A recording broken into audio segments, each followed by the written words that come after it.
বারবার অনুতপ্ত হওয়ার পরও এই গুনাহগুলো বারবার করি, দয়া করে পরামর্শ দিবেন কিভাবে বাঁচতে পারি। ভাইরা আমার, প্রথম কথা হলো, আল্লাহ রাব্বুল আলামিন আমাদেরকে নামাজের নির্দেশ যেরকম করেছেন, অশ্লীলতা, বেহায়াপনা, নির্লজ্জলতা থেকে বাঁচার নির্দেশও আল্লাহ তাআলা করেছেন।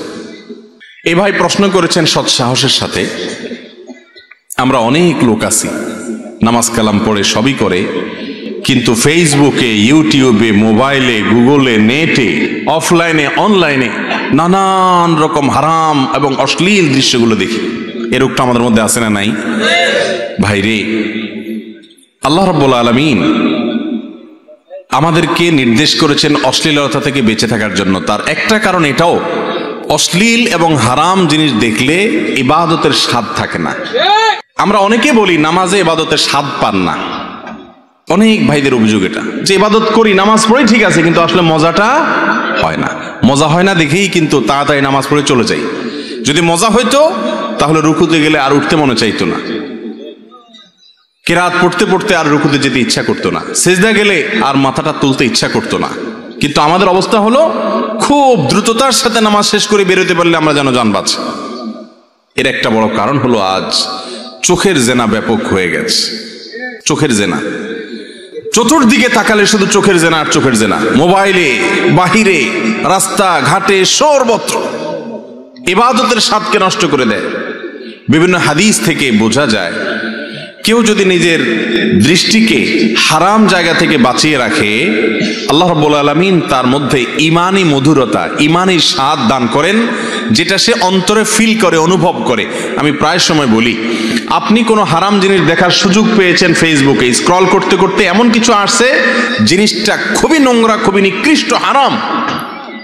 আপনি সেই জিনিসটা সুযোগ আছে দেখার, কেউ নাই, কিন্তু আপনার রব দেখছেন, আল্লাহ দেখছেন, এই কথা মনে হওয়ার সঙ্গে সঙ্গে স্ক্রল করে সেটা উপরের দিকে তুলে দিয়েছেন, অথবা ক্রস দিয়ে সেটাকে আপনি হাইড করে ফেলেছেন, সরিয়ে দিয়েছেন। সাথে সাথে দেখবেন আপনার মধ্যে একটা ভালো লাগা কাজ করছে। সে ভালো লাগাটা হলো ইমানি ভালো লাগা, ইমানি মধুরতা। সাথে সাথে আপনার মনে হবে, আমার মালিকের ভয়ে আমি একটা ত্যাগ করতে পেরেছি, স্যাক্রিফাইস করতে পেরেছি। ইমান শক্তিশালী হবে, ইমানটা পুষ্ট হবে, ইমানটা শক্ত হবে, ইবাদতের স্বাদ এভাবে আস্তে আস্তে জাগ্রত হবে। রাস্তায় যাচ্ছেন, একজন বেপর্দা নারী আপনার চোখের এরিয়াতে পড়েছে, আপনি চাইলেই তাকাতে পারেন, আল্লাহ দেখছেন, সে ভয়ে তাকালেন না। এসপি সাহেবের মেয়ে যাচ্ছে, অশ্লীল পোশাকে যাচ্ছে, কোন ডিসি সাহেবের মেয়ে যাচ্ছে, অশ্লীল পোশাকে যাচ্ছে, এমপি সাহেবের মেয়ে যাচ্ছে, অশ্লীল পোশাকে যাচ্ছে, বা কোনো যে কারো ক্ষমতাবান মানুষের মেয়ে যাচ্ছে, তার স্ত্রী যাচ্ছে, অশ্লীল পোশাকে যাচ্ছে, আপনি ওই মেয়ের দিকে তাকিয়ে বাজে দৃষ্টি দেওয়ার সাহস করবেন না যদি ওই সাহেব আপনার আশেপাশেই থাকে। ঠিক না বেঠিক? ভয় হবে, যদি এসে একটা চড় থাপ্পড় দিয়ে দেয় বেয়াদব, ভয়েও আপনি কিন্তু ভদ্র হয়ে যাবেন। ঠিক না বেঠিক? তো আপনি যখন অন্য মেয়ের দিকে তাকাচ্ছেন, এসপি সাহেব, ডিসি সাহেব, এমপি সাহেবের দেখতে ভুল হতে পারে, কিন্তু আমার মালিকের দেখায় কোনো ভুল হতে, মালিক দেখছেন কি দেখেন না? ও ভাইরা আমার, এই একটা গুনাহ, এই একটা পাপ আজ এমন হয়ে গেছে, এটা থেকে আমরা কেউ বাঁচতে পারছি না, কেউ না। নামাজি, বেনামাজি, হুজুর আর গায়রে হুজুর, কোনো মানুষ বাঁচতে পারে না, এমন একটা অবস্থা। শয়তান আমাদের ঈমান হরণ করার জন্য, ঈমানের স্বাদ, ইবাদতের স্বাদ ধ্বংস করে দেওয়ার জন্য চোখের জেনাকে এমন ব্যাপক করে দিয়েছে যে চোখের জেনা সকাল থেকে রাত পর্যন্ত কয়েকশো বার পর্যন্ত হতে থাকে। ঠিক না বেঠিক? ভাইরা আমার, বিশেষ করে যুবক ভাইদেরকে বলবো, আপনাদেরকে ধ্বংসের জন্য শয়তানের সবচেয়ে বড় অস্ত্র এটা, এর চেয়ে বড় কোনো অস্ত্র আর নাই। যুবকদেরকে শিকার করবার জন্য শয়তানের সবচেয়ে বড় আধার নারী। নবী করিম সাল্লাল্লাহু আলাইহি সাল্লাম বলেছেন, আমি চলে যাচ্ছি, তোমাদের মাঝে এমন একটা ফিতনা রেখে যাচ্ছি, এমন একটা তোমাদের জন্য বিভ্রান্তিকর ধোঁয়াশাপূর্ণ বিষয়, এমন একটি বিষয় তোমাদের মাঝে রেখে যাচ্ছি, যেই জিনিসটাতে পেছনে পড়ে বা ভুলভাবে সেটার ব্যবহার করতে গিয়ে বহু মানুষ ধ্বংস হয়ে যাবে। কত ভালো ছেলে, ভদ্র ছেলে, মা বাবার অবাধ্য হয়ে মা বাবার চোখের পানিতে বুক ভাসিয়ে বিপথে চলে গেছে এই চোখের জেনা করতে করতে কোনো মেয়ের পিছে পড়ার কারণে। ঠিক না বেঠিক? কত এমনকি নামাজি কালামি মানুষ আমাদের কাছে, অনেক মায়েরা অনেক বোনেরা এসে চোখের পানি ফেলে অভিযোগ করে, হুজুর ছেলেটাকে খুব নামাজি দেখে বিয়ে করছি, দাড়িও আছে, সবই আছে, কিন্তু এই অশ্লীলতার জোয়ারে সে গা ভাসায়, নির্জনে হারাম জিনিস দেখে, যার কারণে সংসারে শান্তি নেই। আজ সংসারগুলো সব ভেঙে খান খান হয়ে যাচ্ছে।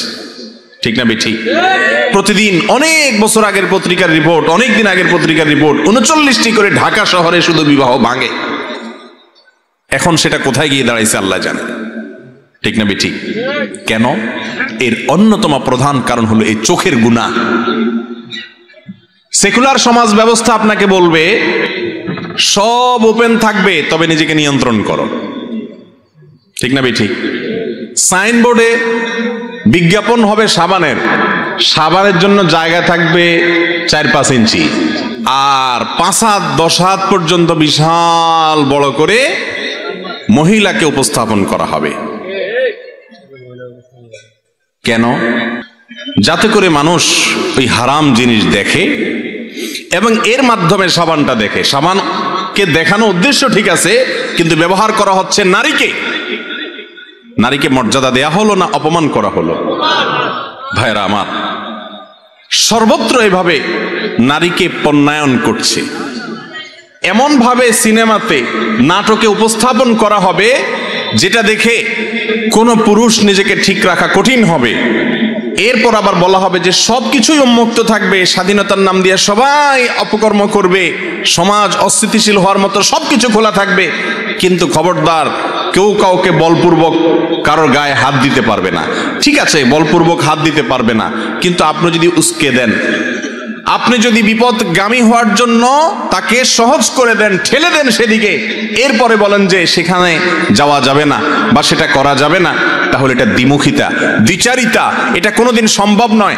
পশ্চিমা দেশগুলোতে চলে যান, ইউরোপ আমেরিকাতে চলে যান, আমেরিকার মতো দেশে যে পরিমাণ নারী নিগ্রহের শিকার হয়, বাংলাদেশে এত নারী নিগ্রহের শিকার হয় না। তারা তো অনেক ভদ্র আমাদের চাইতে, অনেক সভ্য, তারা তো অনেক শিক্ষিত, অনেক উন্নত, তারপরেও পারছে না। এর কারণ কি? এর অন্যতম কারণ হলো ওই যে আল্লাহর বাতানা পদ্ধতিতে হাঁটে নাই, নিজেদের মন গড়া পদ্ধতিতে হেঁটেছে। কয়েক সেকেন্ডের জন্য যদি লোডশেডিং হয় তাহলে আর রক্ষা নাই মেয়েদের। ভাইয়ের আমার, ইসলাম বলে ওয়ালা তাকরাবুজ জিনা, লা তাকরাবুজ জিনা, জেনার কাছেও যেও না, আগে থেকে বাদ দেয় ইসলাম।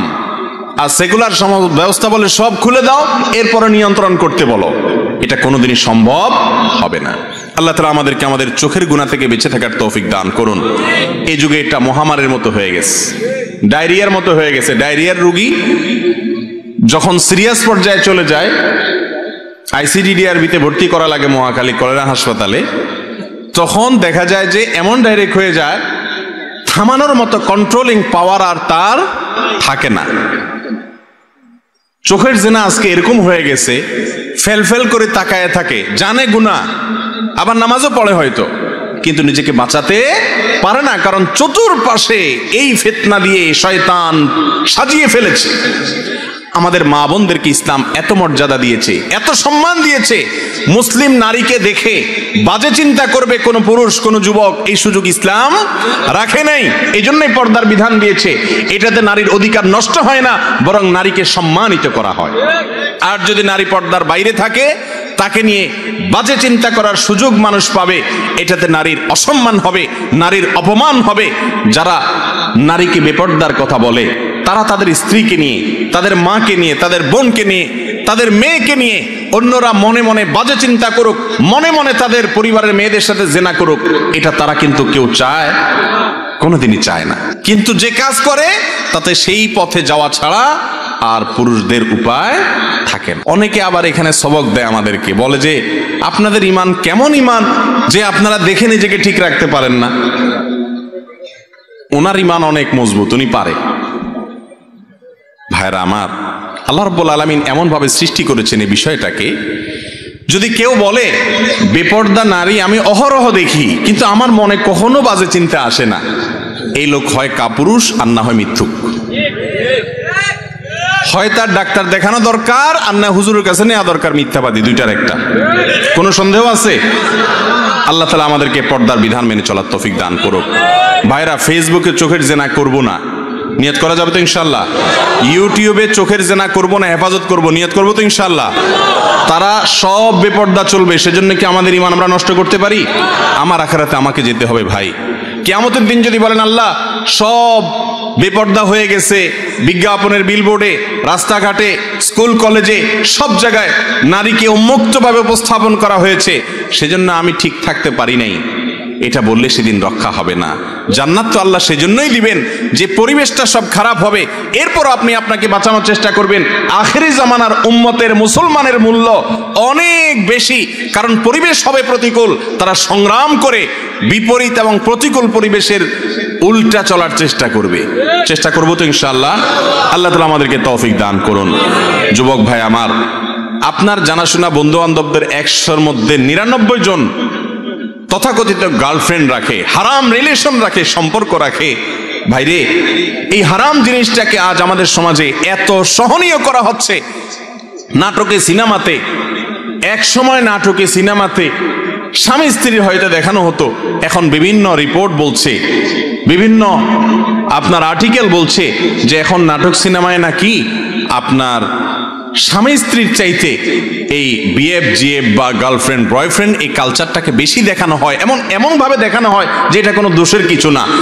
একটা সমাজ ধ্বংস হয়ে আল্লাহর গজবে তলানিতে চলে যাওয়ার জন্য আর কিচ্ছুর দরকার নাই, এই একটা জিনিস যথেষ্ট। সবাই বেঁচে থাকার চেষ্টা করবো তো ইনশাআল্লাহ? আমাদের মা বোনরা পর্দার মধ্যে থাকবে, কে কে রাজি আছেন হাত তোলেন। আমাদের সকল মা বোন, আমাদের পরিবারের সমস্ত মেয়েদেরকে আমরা পর্দা বোঝাবো। আল্লাহ তাআলা আমাদের সবার নিয়তকে কবুল করবো না, আমিন। আরেকটা নিয়ত আছে, থামেন। মা বোনদের পর্দা করার জন্য আলহামদুলিল্লাহ সবাই রাজি আছে।